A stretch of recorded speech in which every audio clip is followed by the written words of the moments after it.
Salmo 135, aleluia, louvai o nome do Senhor, louvai os servos do Senhor.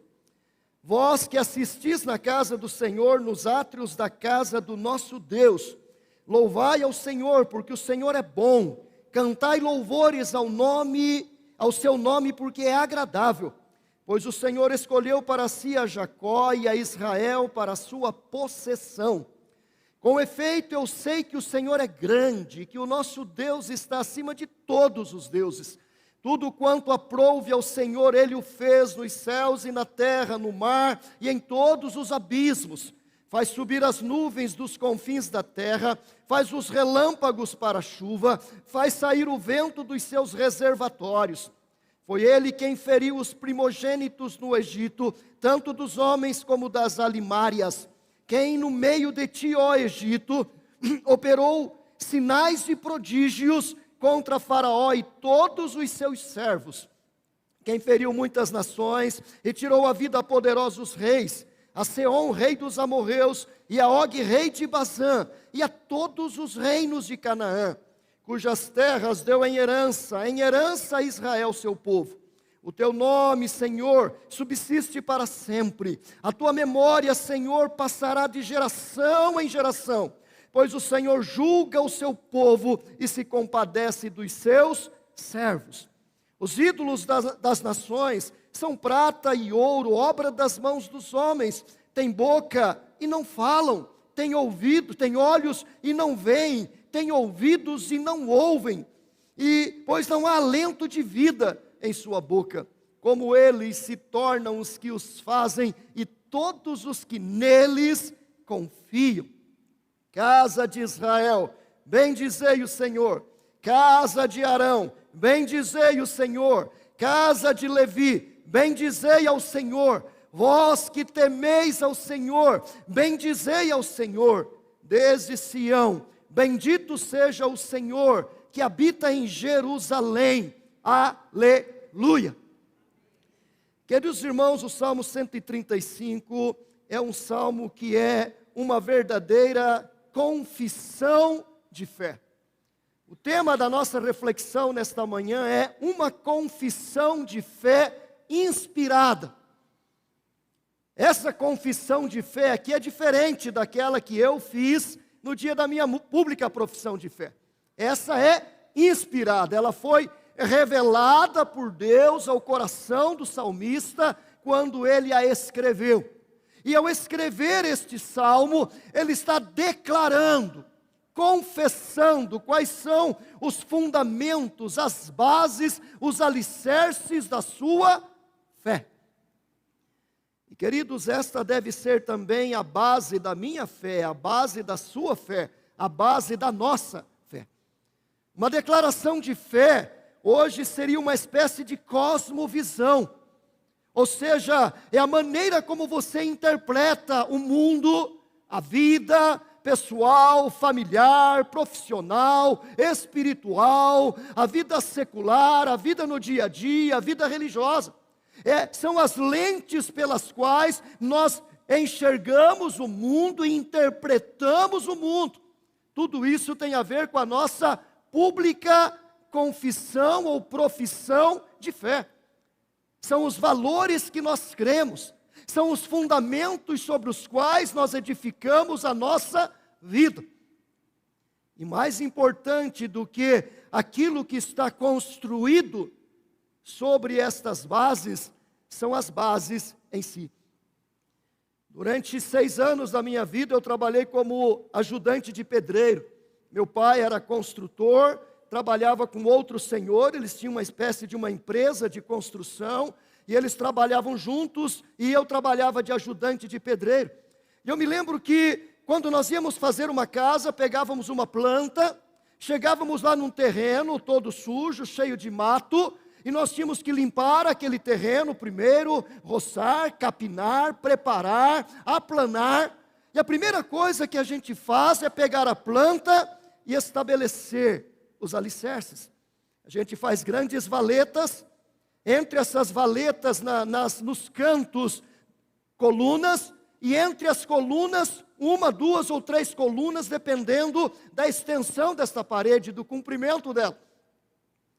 E aí então você faz a base, faz a estrutura toda com armações de ferro, e depois enche de concreto, e depois então sobre essas bases, você sobe as paredes deixando os vãos para as colunas. E quando a parede chega no nível que vai bater a laje, você fecha essas paredes, esses cantos, esses vãos com tábua e enche esses vãos que também tem ferragem, enche de concreto, e então as paredes ficam sólidas, ficam firmes, e então sobre ela coloca os trilhos e depois a laje, para então fazer a cobertura. Mas a coisa principal, queridos, é estabelecer os alicerces. Se os alicerces não forem firmes, sólidos, bem construídos, com uma ferragem adequada, com uma concretagem adequada, você pode construir uma bela casa sobre ele, mas vai cair, vai cair. Agora, se os alicerces forem sólidos, bem feitos, com material de primeira qualidade, então você pode construir sobre esses alicerces e fundamentado nessas colunas a sua casa. E pode ser ela simples ou pode ser ela sofisticada, pode ser ela pequena ou pode ser ela grande. Ela vai prevalecer. Quais são os alicerces da nossa fé? Quais são os alicerces, as bases sobre os quais nós construímos a nossa vida, a sua vida pessoal, suas convicções como homem, como mulher, suas convicções familiares como marido e mulher, as convicções sobre as quais educamos e criamos nossos filhos, quais são os valores que norteiam nossa vida profissional, como profissionais, seja uma faxineira, ou seja um advogado, juiz, seja um pedreiro, ou seja um médico. Quais são os valores que norteiam a nossa vida profissional? Quais são os valores que norteiam os nossos relacionamentos, nossas amizades? Quais são os valores sobre os quais fundamentamos o uso do dinheiro? O que é o dinheiro para nós? O que é economia para nós? Como que nós gastamos esse dinheiro? Queridos, quais são os nossos fundamentos? O Salmo 135, ele trata dessa confissão de fé inspirada, trata desses fundamentos sobre os quais o salmista estabeleceu, fundamentou, edificou a sua vida pessoal, familiar, profissional, espiritual, relacional. Nós acabamos de cantar 2 cânticos aqui. Nesses 2 cânticos nós fizemos públicas profissões de fé. Nós declaramos valores. Num deles nós falamos que Deus é soberano. No outro deles nós falamos que Deus é bom, que Ele cuida de nós. Ou seja, às vezes a gente está o tempo todo fazendo confissões de fé, declarações de fé. Mas às vezes elas não passam da porta, elas ficam aqui. Quando a gente sai da porta para fora, a gente se esquece daquilo que declarou aqui, prometeu aqui, confessou aqui. Nós começamos com a oração do Pai Nosso. Olha que baita declaração de fé, é a oração do Pai Nosso. E é incrível, né, como que o Espírito Santo trabalha, porque o mesmo texto que o Lázaro leu, o Tom vai ler daqui a pouco no culto dos hispanos. E eles nem trocaram mensagem de WhatsApp, né? Mas o mesmo Espírito que habita aqui, habita ali, e Deus quer que seja desse jeito hoje. Queridos, então vamos ver quais são os fundamentos desta confissão de fé. Quais são as bases desta confissão de fé inspirada que o salmista descreve aqui no Salmo 135. Primeira coisa que ele declara é que o Senhor nos escolheu. Primeira coisa que ele declara é que nós somos povo de Deus, povo eleito de Deus. Do verso 1 até o verso 4, ele diz que nós devemos louvar a Deus, assistir na casa de Deus, bendizer o nome de Deus, exaltar o nome de Deus, cantar louvores ao nome de Deus. E ele diz a razão: pois o Senhor escolheu para si a Jacó e a Israel para sua possessão. Ou seja, o salmista está declarando para mim e para você que ele reconhecia, ele declarava, ele confessava que ele era eleito. Ele era escolhido, ele foi por Deus separado, santificado e chamado para ser e fazer parte de um povo, de uma nação diferente. Ele acreditava nisso, ele não se julgava uma pessoa comum, não se julgava uma pessoa qualquer, ele não era simplesmente um cidadão do mundo, ele era um cidadão do reino de Deus. Ele se declarava como um escolhido. Ele está dizendo, nós devemos louvar a Deus, bendizer o nome de Deus, nós devemos ir à casa de Deus, nós devemos prestar culto a Deus, nós devemos erguer as mãos para o santuário. Por quê? Porque Deus nos escolheu. Você acredita nisso, meu irmão? Você acredita que foi escolhido por Deus? Que você só está aqui porque Deus o chamou? Jesus Cristo diz que só vem a Ele aquele a quem o Pai o deu. É por isso que muitas pessoas ouvem a palavra de Deus e não acontece nada. Ouvem mensagens, assistem cultos, ouvem sermões no YouTube, mas não muda nada na vida dele. Ele não foi escolhido, ele não foi eleito, ele não foi chamado. A gente só vem a Deus porque Deus trabalha no nosso coração, porque o Espírito Santo age na nossa vida, fazendo aquilo que na nossa confissão de fé nós chamamos de vocação eficaz. Ele nos regenera, Ele nos faz nascer de novo. Você acredita que é escolhido? Lá na primeira carta de Pedro, capítulo 2, versículo 9, ele diz: vós sois raça eleita, sacerdócio real, nação santa, povo de propriedade exclusiva de Deus. Olha que coisa linda. Era nisso que o salmista acreditava. Ele está dizendo, eu não sou uma pessoa qualquer, eu não sou um cidadão do mundo, minha pátria não é aqui da terra, eu não sou apenas um israelita ou um hebreu, eu sou um eleito, um escolhido, pois o Senhor escolheu para si a Jacó e a Israel para a sua possessão.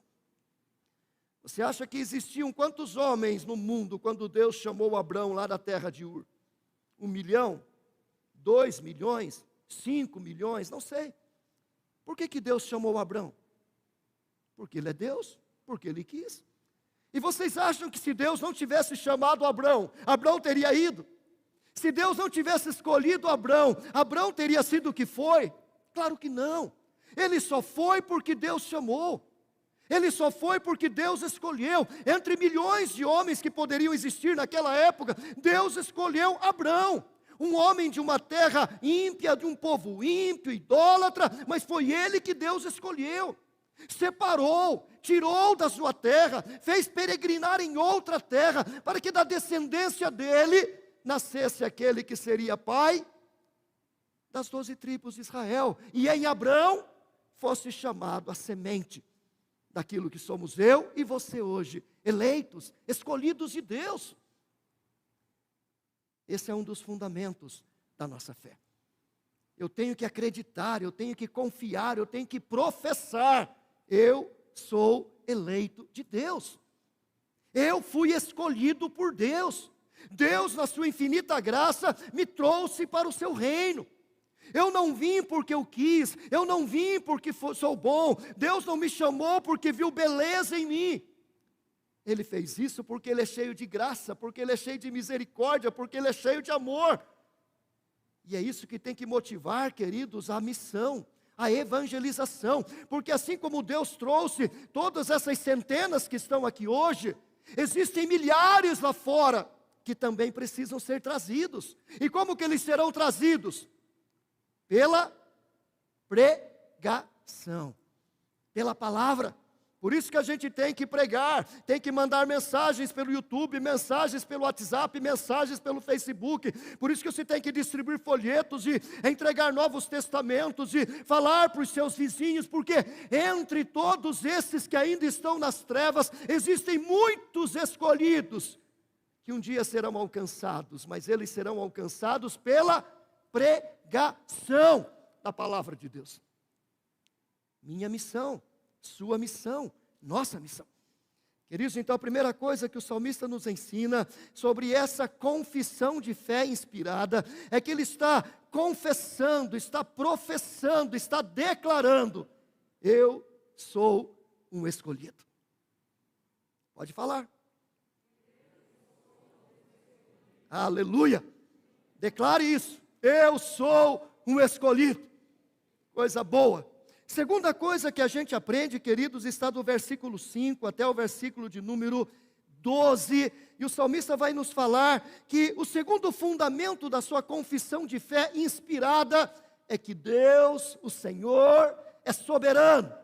Cantamos isso hoje aqui, né? O Senhor é soberano.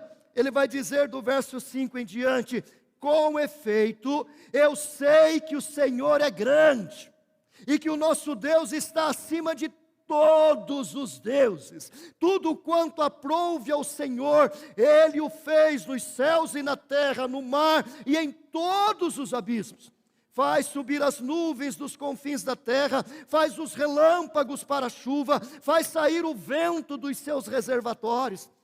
O salmista está dizendo: foi ele quem feriu os primogênitos no Egito, tanto dos homens como das alimárias.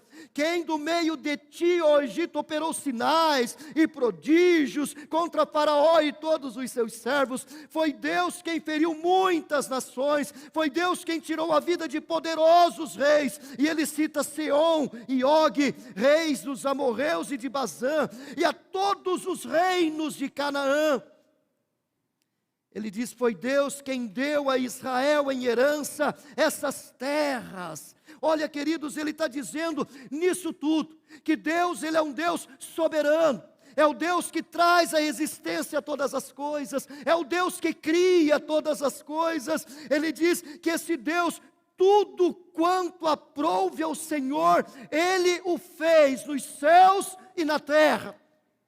Deus criou todas as coisas. Deus trouxe o universo à existência antes do haja luz. Antes que houvesse o céu e a terra, havia Deus, o Pai, o Filho e o Espírito Santo. Lá no princípio, quando não havia tempo, quando não havia espaço, quando não havia universo, quando não havia nada além de Deus, Deus resolveu criar. Lá na economia, lá no conselho, a Trindade se reuniu. O Pai, o Filho e o Espírito Santo. E eles decidiram criar. Não havia nada. Ele criou, como diz a teologia, ex nihilo. Criou sem que houvesse matéria.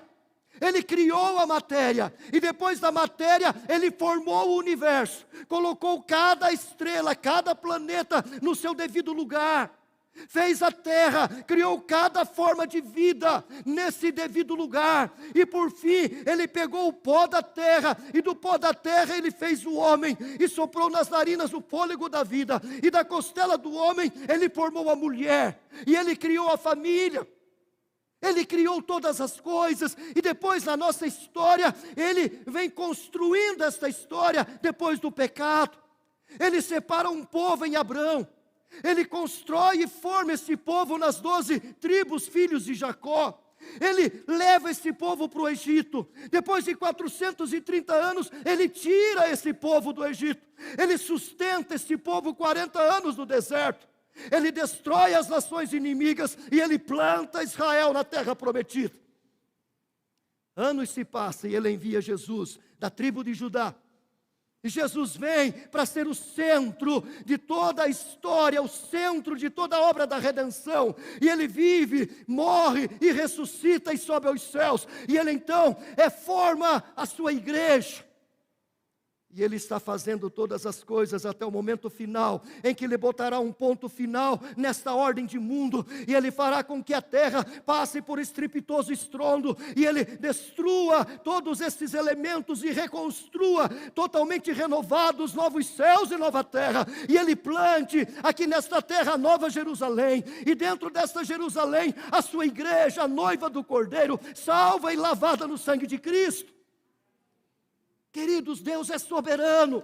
Soberano porque Ele tem poder, soberano porque Ele é criador, soberano porque Ele é mantenedor, soberano porque Ele é sustentador, soberano porque Ele é salvador. Fora de Deus só há sofrimento, dor, escuridão, trevas e morte. Em Deus nós encontramos significado, propósito para a nossa vida. Nada acontece por acaso, tudo tem uma determinação de Deus, na sua infinita sabedoria, que nós não entendemos, não compreendemos, e muitas vezes nem aceitamos. Às vezes até murmuramos e blasfemamos contra os atos de Deus na nossa vida. Mas lá na frente a gente vai perceber, e humilhado a gente vai dizer, Deus estava certo. Estúpido fui eu que não vi, que não percebi. Queridos, eu tenho que acreditar que Deus é soberano. Se é Deus quem faz todas as coisas, se é Deus quem resgata, se é Deus quem liberta, se é Deus quem destrói os reis inimigos, se é Deus que nos planta na terra, então eu tenho que descansar o meu coração na soberania desse Deus. Mesmo que esteja dando tudo errado, mesmo que a casa esteja de ponta cabeça, não é isso que diz o profeta Abacuque? Ainda que... como que esse ainda que é difícil, cara. Como que a gente queria de destruir o ainda que da nossa língua. Esse ainda que é muito complicado.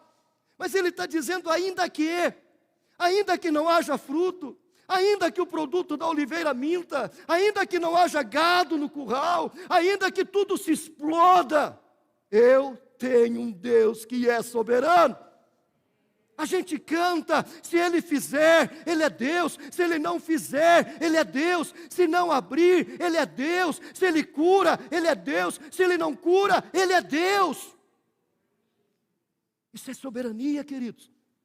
A Bíblia diz que não existe outro como Deus. Ele diz, grande, com efeito, eu sei que o Senhor é grande. E que o nosso Deus está acima de todos os deuses. Deuses fúteis, deuses tolos, deuses estúpidos, deuses que ele descreve depois do versículo 15 diante, falando que, repetindo o Salmo 115, falando que esses deuses não passam de ídolos, fúteis. Nosso Deus não, nosso Deus Ele é soberano. Você acredita nisso, querido? Você acredita que é um escolhido? Eu sou um escolhido, vamos? Então agora declaro, o meu Deus é soberano. O meu Deus é soberano. Ele é soberano. Ele está no controle de todas as coisas. Mas agora em terceiro lugar, nos versículos 13 e 14, o terceiro fundamento desta confissão de fé inspirada na palavra do salmista é que o Senhor é cheio de compaixão. Ele vai dizer, versículos 13 e 14, o teu nome, Senhor, subsiste para sempre. A tua memória, Senhor, passará de geração em geração, pois o Senhor julga ao seu povo e se compadece dos seus servos. Ele está dizendo que esse Deus que é soberano, esse Deus que habita os céus dos céus, como diz o profeta Isaías, é um Deus também que habita com o abatido e o contrito de espírito. Ou seja, porque Ele é soberano, muitas vezes a nossa ideia de soberania no mundo egoísta, no mundo materialista, no mundo de políticas ditatoriais, muitas vezes a gente vê a soberania como algo e alguém distante. Ser poderoso, ser soberano, ser grande, significa que está distante de nós, que eu não tenho acesso a estas pessoas, e de fato não tenho. Mas com Deus é diferente. Se por um lado Ele é todo soberano, por outro lado Ele é todo bondade, todo compaixão, todo misericórdia. Esse Deus todo soberano, Criador dos céus e da terra, Ele vem na pessoa de Jesus Cristo. Ele se torna homem, e enquanto homem Ele se torna servo. Ele não vem como um homem arrogante, Ele não vem como um homem soberbo, Ele não nasce em um palácio. Não, Ele não vem lá na liderança ou na descendência dos grandes faraós, ou dos grandes Césares, ou dos grandes Herodes. Não, Ele vem e nasce numa família simples, humilde. Mesmo na descendência do povo de Israel, Ele não nasce numa família rica, abastada, filho de um sumo sacerdote. Não, Ele nasce filho de um carpinteiro, de uma menina adolescente, uma caipira da roça, que se fosse hoje seria lá de Tatuí, e falaria assim, porta, leite quente, toda caipira, porque assim que ela era. Mas é no ventre desta mulher que esse Deus Todo-Poderoso se diminui, se comprime para nascer, ser gerado, célula por célula, para ser humano, para nascer, ser menino, ser criança, ter dores, frios, passar por todo o sofrimento pelo qual nós passamos, assumir no seu corpo todas as vicissitudes e fraquezas que eu e você temos. E pior do que tudo isso, trazer sobre si, ainda que totalmente santo, imaculado e puro, toda maldade e pecado e crime e violência e sofrimento e dor de todos os seres humanos, e trazer sobre si. Sabe por quê? Porque o Senhor se compadece dos seus servos. O Senhor se compadeceu de mim. Ou seja, queridos, o nosso Deus é um Deus cheio de compaixão, encharcado de compaixão, encharcado, entupido até a boca de compaixão. Deus é todo amor, Deus é todo misericórdia, Deus é todo graça, e na sua graça Ele vem até nós, vem até mim, vem até você, para nos redimir, para nos resgatar, para nos arrancar do nosso lamaçal de miséria, de pecado em que nós estávamos e não tínhamos como sair. Mas Ele vem e nos tira. A Bíblia diz que Deus em Cristo nos transportou do reino das trevas para o reino da sua maravilhosa luz. Fico pensando quantas vezes na minha infância eu fui no mato buscar lenha, e transportar a lenha do mato até o paiol não é uma tarefa fácil. Você fazer aquele feixe enorme de lenha, amarrá-lo com uma corda, colocá-lo na cabeça, fazer aquela trouxinha de pano e punha aqui, e equilibrava aquele feixe de lenha pesado. Você tinha que andar no meio do mato, às vezes 800 metros, 1 quilômetro, até chegar em casa, e você chegava cansado, arrebentado. Mas você fazia isso uma vez por mês. Agora imagine Jesus transportar todos aqueles que Deus escolheu do reino das trevas para o reino da sua maravilhosa luz. Eu fico pensando, usando uma linguagem que Ele pegou cada um de nós, foi e voltou dezenas, centenas, milhares de vezes. Aí ia até o reino das trevas, pegava um e trazia para cá, voltava, pegava outro e trazia para cá, como alguém, como um bombeiro salvando alguém de um incêndio. Não dá para trazer todos de uma vez, vamos trazendo um por um, e são milhares de idas e vindas, idas e vindas. Eu não sei se foi assim, mas é assim que eu entendo para mim. Eu quero dizer que isso tudo demanda amor, graça, compaixão, cuidado. É assim que Deus cuida de mim e de você. É assim que Deus trata cada um de nós. Quando eu estou sofrendo por alguma coisa, por alguma perda, por algum luto, por alguma doença, saiba que Jesus já sofreu isso tudo sem merecer em nosso lugar. Quanto sofrimento hoje na Ucrânia. Mas Jesus já levou todo esse sofrimento na cruz, já antecipou há 2000 anos atrás.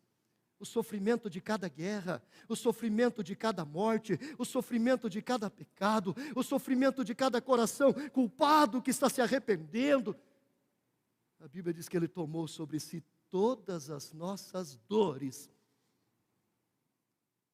Sabe por quê? Porque Ele é um Deus cheio de compaixão,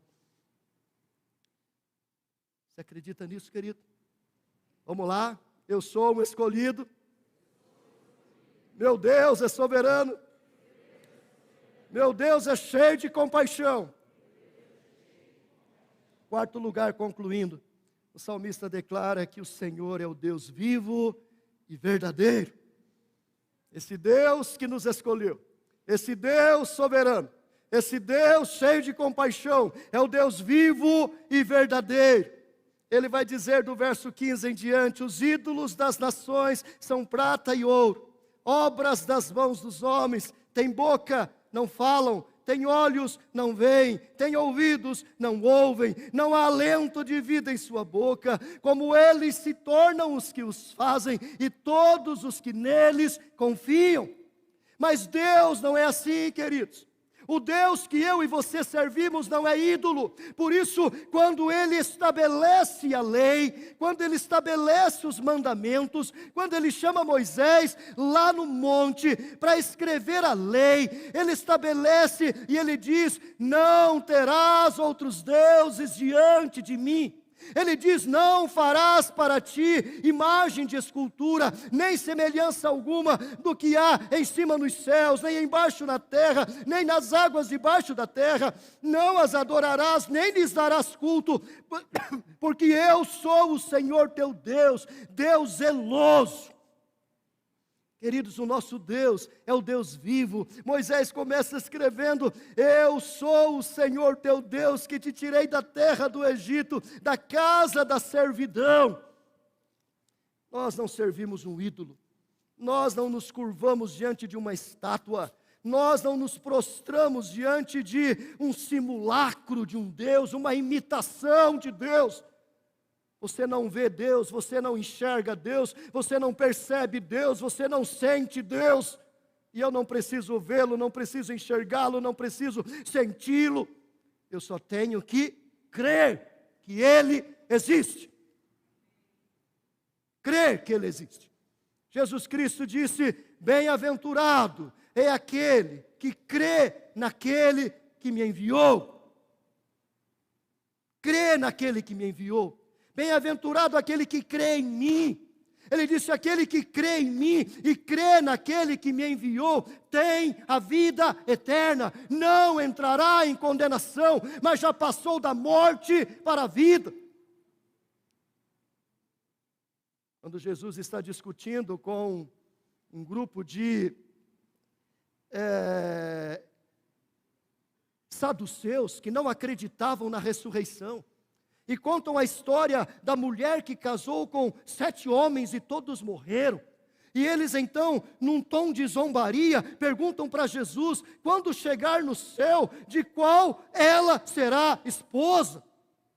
Jesus responde dizendo: no céu não se casam, nem se dão em casamento. Esquece isso.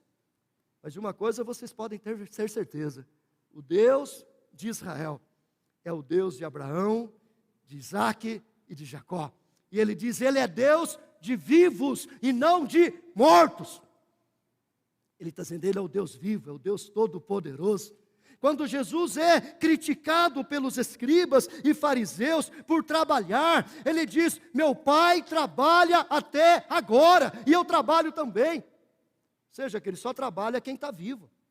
Quem está morto não trabalha. Apesar que tem uns vivos aí que estão mortos, né, de preguiça. Mas Deus não é um Deus preguiçoso. Quando você lê o Salmo 121, o salmista é claro em dizer: o meu socorro vem do Senhor que fez o céu e a terra. Ele não permitirá que os teus pés vacilem, não dormitará aquele que te guarda. É certo que nem dormita o guarda de Israel. O Senhor é quem te guarda, o Senhor é a tua sombra, a tua direita. O Senhor te guardará de todo mal, guardará a tua alma. O Senhor guardará a tua saída e a tua entrada. Por quê? Porque Ele é um Deus vivo. Só guarda quem está vivo, só guarda quem está acordado. Deus não apenas é o Deus vivo e verdadeiro, mas é um Deus sempre acordado.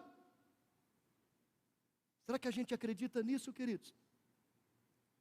Uma das grandes críticas que fizeram ao coração do salmista, num determinado momento da sua vida, foi aquela pergunta insana: o teu Deus, onde está?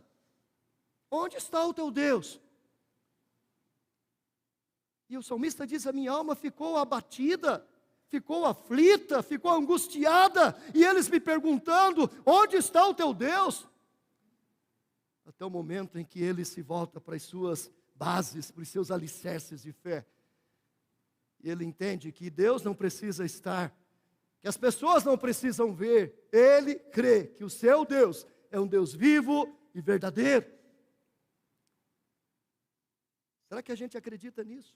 Numa sociedade totalmente humanista, totalmente materialista, fundamentada em valores aqui da terra, fragmentada, destruída, onde nossa filosofia, nossa antropologia, nossa sociologia, nossa psicologia e todas as outras ias da vida pregam que Deus não existe, pregam que Deus está morto, pregam que tudo quanto existe é o aqui e agora.